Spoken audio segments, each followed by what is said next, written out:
The focus of our brief time here today will be Corporal Stowers, but we also wish to acknowledge the involvement and generosity of the Rainey family, without which this installation would not be a reality. Now we turn our attention to the life and sacrifice of Corporal Freddie Stowers, a man who was called a true American hero, a man who in life and death helped keep America free. These were the words of President George H.W. Bush on behalf of a grateful nation at the White House ceremony on April 24, 1991. Early on the morning of September 28, 1918, Stowers' company was ordered to assault Hill 188 in France. Within minutes of the beginning of the fight, the German defenders stopped firing and the troops climbed out of the trenches onto the parapets of the trench, held up their arms, giving the appearance of surrender.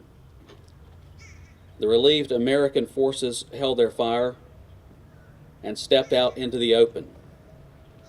As the American troops moved forward, the enemy jumped back into their trenches and assaulted our men with machine gun and mortar fire. Over half the men of Company C were killed. The lieutenant commanding Stowers' platoon went down, followed by the more senior non-commissioned officers. Corporal Stowers, trained to lead a section of a rifle squad, was now in command of a battered and demoralized platoon. Stowers began crawling toward a German machine gun nest and shouted for his men to follow. The platoon successfully reached the first German trench line.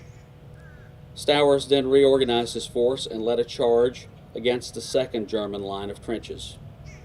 During this assault, Stowers was struck by an enemy machine gun, but kept going until he was struck a second time.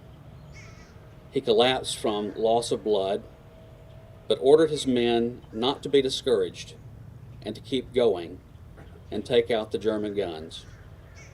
Inspired by Stowers' courage, the men forged ahead and successfully drove the Germans from the hill and into the plain below. Stowers, meanwhile, succumbed to his wounds on Hill 188. He is buried along with 133 of his comrades at an American cemetery in France. Shortly after his death, he was recommended for the Medal of Honor. However, this recommendation was never processed. In 1990, at the instigation of Congress, the Department of the Army conducted a review and Stowers' recommendation was uncovered. Subsequently, a team was dispatched to France to investigate the circumstances of Stowers' death, and based on the information collected by this team, the Army Decorations Board approved the award of the Medal of Honor.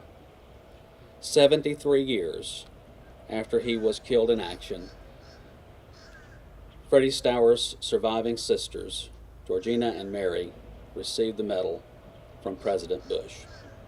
Who went many, many, many miles, several miles away from home, to a soil that was different from what he was accustomed to. He was around individuals who spoke in a different tongue than what he spoke. He looked out and saw people who looked like him and people who did not. But he did not let that stop him on that day that he represented both sides, allies and the United States, to bring a close to a war that was ravishing the nation. She asked me to ask you to remember that right here in South Carolina, in Anderson, you are doing something that is far more important than I think any of us can imagine. Here on Anderson University's campus, you have placed the statue of an individual who doesn't represent only the military. He doesn't represent only African Americans. He represents humankind and mankind and the dedication and the courage, the determination, the tenacity, and the perseverance that lies in each one of us.